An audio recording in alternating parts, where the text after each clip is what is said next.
Avant de commencer ce nouvel épisode, je voulais vous dire quelques mots. Et je dois avouer que lorsque j'ai lancé le podcast, il y a quelques années, jamais j'aurais pu imaginer qu'il résonnerait tant dans vos oreilles, tant dans votre cœur, tant dans votre esprit. Et ça nous dépasse complètement. Aujourd'hui, après 4 millions d'écoutes, je mesure à la fois le chemin parcouru et l'impact de nos conversations qui sont devenues finalement un rituel. Ces moments de partage avec vous ont dépassé mes espérances vraiment les plus folles parce que on a commencé sur ces Facebook Live un peu et puis on a dérivé vers ce podcast et à travers tous vos messages, j'ai compris que ces épisodes n'étaient pas de simples contenus audio, mais des véritables compagnons de route finalement. Alors quand vous m'avez demandé d'écrire un livre qui rassemblait les clés que je vous partage ici, pour avoir un support d'un coup tangible, pour avoir quelque chose que vous pouvez consulter à tout moment, à noter, vous approprier, j'ai d'abord été surprise. Et puis après, j'ai été émue. Et enfin, j'ai été convaincue.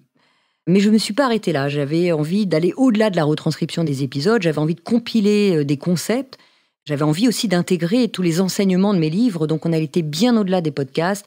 Je travaillais longtemps sur cet ouvrage et je suis ravie de vous apprendre que le livre, ces questions que tout le monde se pose, sera disponible très bientôt, puisque c'est le 25 septembre, en librairie. J'ai vraiment hâte de vous y retrouver. Je vous embrasse très fort et je vous remercie du fond du cœur pour ça. Alors aujourd'hui, place à un nouvel épisode de ces questions que tout le monde se pose.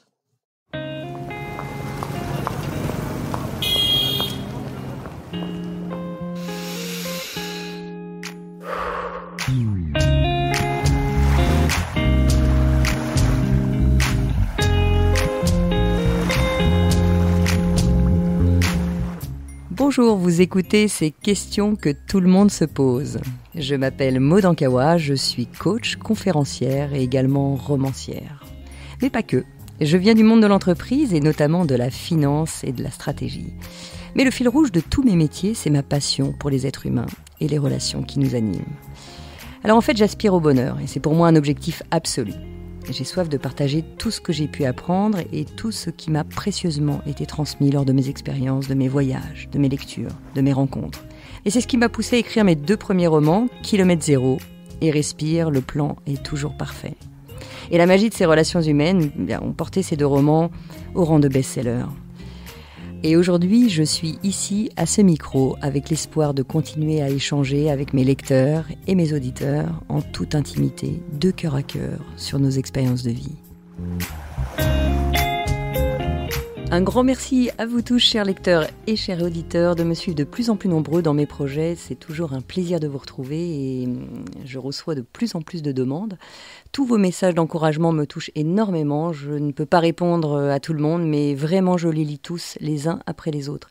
Alors aujourd'hui, je suis ravie de vous retrouver pour répondre à la question de Jeanne. Bonjour Maud, merci pour votre livre Kilomètre Zéro qui m'a fait le plus grand bien l'été dernier en vacances. Je suis une jeune maman et depuis que j'ai mes enfants, j'ai l'impression de ne plus du tout réussir à maîtriser mes ressentis et mes réactions. C'était déjà le cas avant, mais là, ça s'est accentué. La moindre remarque m'énerve, je prends tout à cœur et je me mets à gamberger de façon incessante. Je suis devenue une éponge, je prends sur moi et sur mes épaules tous les problèmes, pas seulement ceux de mes enfants, mais aussi ceux de mes amis ou de mes parents. Mon mari est pourtant présent et d'une grande aide, mais je ne peux pas m'empêcher de vouloir tout résoudre, tout régler et je m'énerve lorsque cela ne va pas dans mon sens. Lorsque cela m'arrive, j'ai l'impression qu'on m'en rajoute une couche et j'ai de plus en plus de mal à tout contenir lorsqu'on me fait une remarque. J'ai déjà l'impression de donner beaucoup et j'aimerais parvenir davantage à prendre du recul. J'espère que votre éclairage pourra m'aider, Jeanne.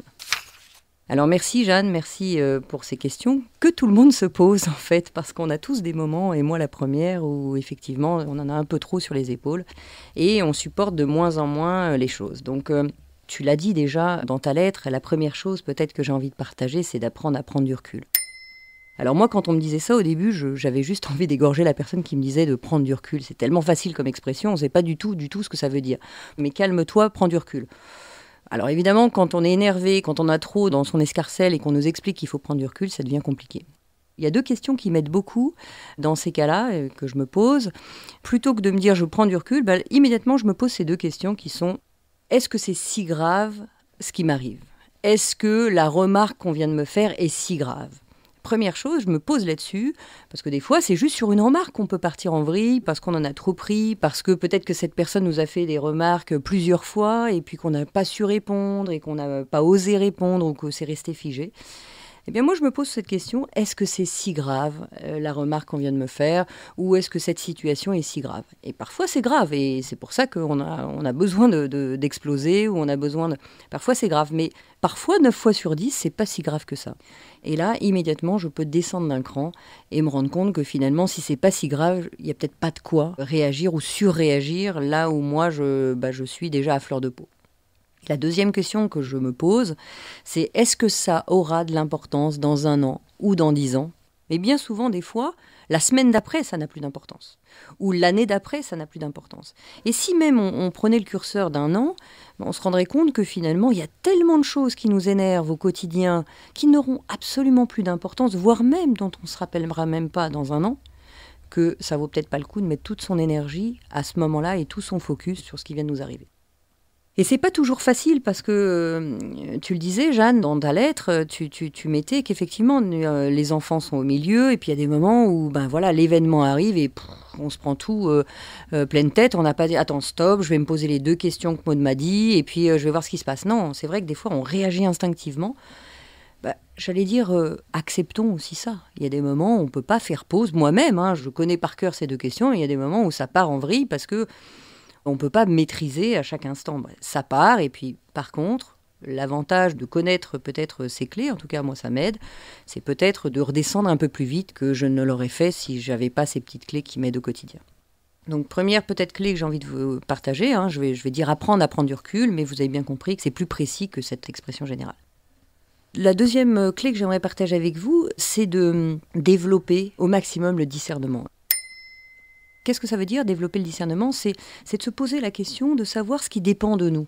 Parce qu'il y a un tas de choses qui ne dépendent pas de nous.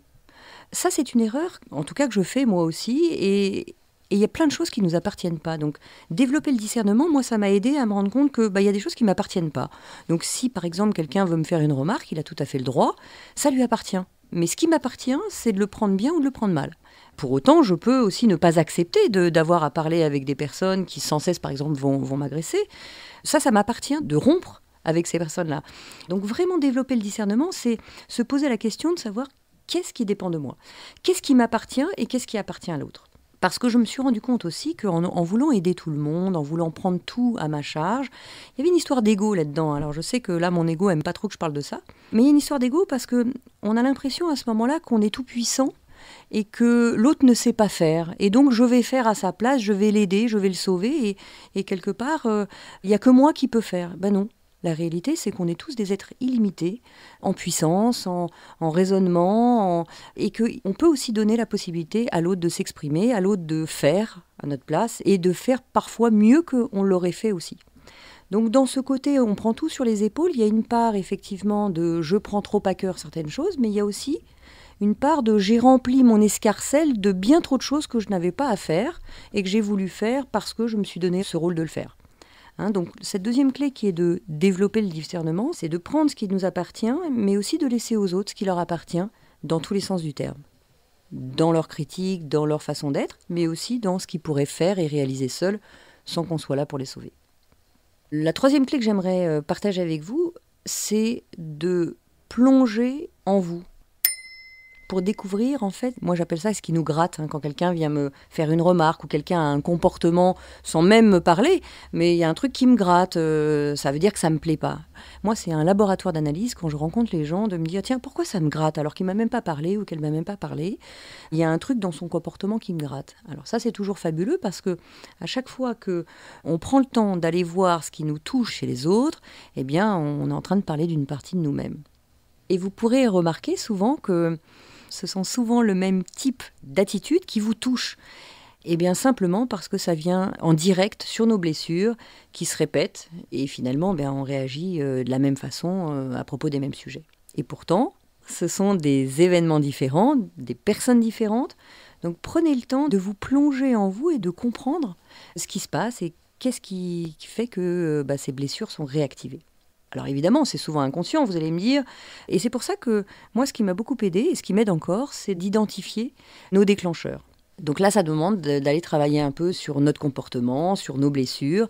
Mais prenez le temps de ça ou simplement de noter, tiens, avec ce type de personnage, hop, ça y est, je pars au quart de tour. Ou à l'inverse, avec ce type de comportement, je sais pas, ça m'apaise. Donc là, j'élargis un petit peu la demande de Jeanne, hein, qui exprimait que voilà, elle peut se sentir prise un peu au piège, qu'elle prend un peu trop les choses à cœur, mais il peut y avoir différentes façons de le faire. Et surtout, souvent, c'est une conséquence d'un tas de choses qu'on a remplies dans notre sac et hop, ça pète à tous les moments. La 4e clé que j'ai envie de vous partager, c'est d'arrêter de gamberger tout le temps. Parce que c'est vrai que notre cerveau gamberge et notre mental part en vrille, en vrille, en vrille. Et alors, dans ta lettre, Jeanne, on peut voir que tu t'en veux déjà de réagir comme ça, de ne pas avoir la patience, de ne pas être toujours au top avec tes enfants. Mais c'est juste normal, quoi. Donc, arrêtons de gamberger, arrêtons de se flageller. Le mental se met en route dès qu'il se passe quelque chose. Hop, il se met en route, il gamberge, il tricote pendant des jours et des jours et des jours. Alors comment on arrête le mental? Parce que c'est vrai que lui, il n'a pas trop envie de s'arrêter. Et puis plus il peut gamberger, plus il peut être en boucle et plus il va se mettre en boucle.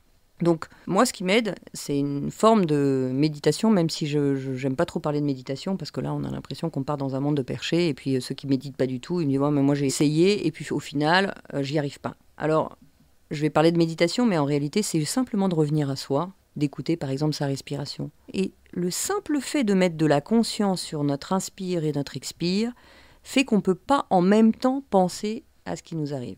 Je propose d'essayer, même là, en live, on peut le faire. C'est j'inspire, je me concentre sur mon expire, l'air qui sort de ma bouche, la puissance de l'air, la température de l'air. Et en quelques secondes, je m'aperçois que je ne peux pas penser à ce que je vais vous dire par la suite. Je ne peux pas faire les deux en même temps. Donc rien que ça, quand on est pris dans un événement qui nous dépasse, qui nous touche, le simple fait de prendre un temps pour sa respiration, ça nous permet d'arrêter de gamberger quelques secondes. Et ces quelques secondes marquent une rupture dans le cycle automatique de notre pensée. Sinon, la pensée est sans cesse, sans même qu'on s'en rende compte. Vous savez, c'est un peu comme quand on écoute toujours un titre de musique. On l'écoute, je sais pas moi, 5, 6, 10 fois dans la même journée. Ce qui fait que le matin, je me réveille avec l'air dans la tête et voire même dans la journée, alors que j'ai éteint la musique, l'air continue et je m'en rends compte. Juste, de temps en temps, ça me surprend. Là, c'est pareil avec les pensées. C'est tellement automatique qu'au final, on se rend même plus compte qu'elles tournent dans notre tête. Donc le fait de marquer cette rupture, en arrêtant de gamberger, de marquer cette rupture par la respiration, eh bien simplement ça coupe ce disque automatique. Et une fois qu'on a fini de respirer 3-4 fois, eh bien là, on peut peut-être se poser la question de quels sont les faits réellement. Moi, ça m'aide beaucoup de revenir aux faits plutôt que dans l'interprétation de « Ah, il m'a dit ça » ou « Il a fait ça » ou « Parce que ceci, parce que cela ». Non. Si je reste sur les faits, je me rends compte que finalement, il y a juste eu un fait, quelque chose d'anodin même, et ça me permet d'arrêter de ruminer, parce que sinon, on part dans des scénarios fous et qui n'ont plus rien à voir avec l'histoire, auxquels on croit d'ailleurs, et au final, on s'est éloigné des faits. Donc, la quatrième clé, c'est d'arrêter de gamberger, et ça commence par se rendre compte qu'on est en automatique, puis ensuite faire une pause par la respiration, et revenir sur les faits plutôt que de se raconter un tas de scénarios. Et enfin, la dernière clé que j'aimerais partager avec vous sur ce sujet, c'est d'écouter ses émotions. Alors, je reviens souvent aux émotions parce que quand on prend les choses trop à cœur, quand on a du mal à prendre ce recul, bien souvent, c'est qu'on est parti dans le mental et qu'on a oublié le corps et ses propres émotions. Parce que quand on pète un câble, quand on prend les choses trop à cœur, c'est que soit on n'exprime pas cette colère, elle peut être réfrénée, mais pour autant, on l'écoute plus. On est en système automatique dans le mental et de revenir à ses émotions, ça nous permet de revenir dans le corps et de se rendre compte que les émotions ont quelque chose à nous dire. Peut-être que si on est très mal, si on est par exemple dans la colère, si on est vraiment mal lié à la colère, on sait qu'il y a un sujet d'injustice. Et là, je vous invite à réécouter le podcast sur les émotions, parce qu'évidemment, les clés des émotions, le message que l'émotion a à nous donner, c'est toujours le même. Je l'explique clairement dans un podcast. Quand le cerveau nous embarque dans des pensées de plus en plus négatives, eh bien forcément le cerveau nous conduit à des émotions désagréables et non pas négatives. Il n'y a aucune émotion négative, simplement des émotions qui ont envie de nous partager un message. Et lorsque je n'écoute pas mes émotions et que je les accumule, j'ai tendance à imploser jusqu'au moment où j'explose. Et donc voilà, je vous invite vraiment à prendre le temps de ressentir dans le corps et on sait toujours et parfaitement quelle émotion nous prend. Est-ce que c'est de la tristesse? Est-ce que c'est de la peur? On le sait dans le corps. On peut naturellement le décrypter par les messages des émotions qui ne sont qu'une boussole. Voilà Jeanne, voilà à tout. J'espère qu'à travers ces clés, eh bien, vous arriverez à prendre un petit peu plus de recul sur ce qu'on a à vivre. Parce que c'est vrai que le fait de prendre les choses trop à cœur, c'est pas très grave, mais c'est inconfortable. Donc le vrai sujet, c'est pas de se dire oh là là, il faut plus jamais que je prenne les choses trop à cœur. On les prendra tous trop à cœur à certains moments. La fatigue, il y a plein de phénomènes qui font ça. Le fait de revenir à nous le plus rapidement possible, ça permet de descendre ce niveau de souffrance et d'inconfort. Voilà, je vous embrasse tous très fort et je vous dis à très bientôt pour un nouveau rendez-vous. On se donne rendez-vous dans 15 jours pour le prochain épisode de ces questions que tout le monde se pose. Pour être tenu au courant de sa sortie, n'hésitez pas à vous abonner à ce podcast, me suivre sur les réseaux sociaux sous le nom de Maud Ankawa ou consulter mon site internet maud, maud-ankawa, ankaoua.com. N'oubliez pas que si vous avez vous-même des questions ou s'il y a des sujets que vous aimeriez que j'aborde dans un futur épisode, vous pouvez m'écrire ou m'envoyer une note vocale à l'adresse podcast.erol@gmail.com. Vous retrouverez toutes ces informations dans le texte de description de l'épisode et je serai ravie de vous retrouver en librairie pour mes 2 romans Kilomètre Zéro et Respire, le plan est toujours parfait. Un grand merci à mon éditeur Erol de m'accompagner dans mon aventure littéraire et de produire ce podcast. Et cet épisode a été réalisé par Margot Roll et Céline Malvaux de l'atelier ENL et monté par Noémie Sudre.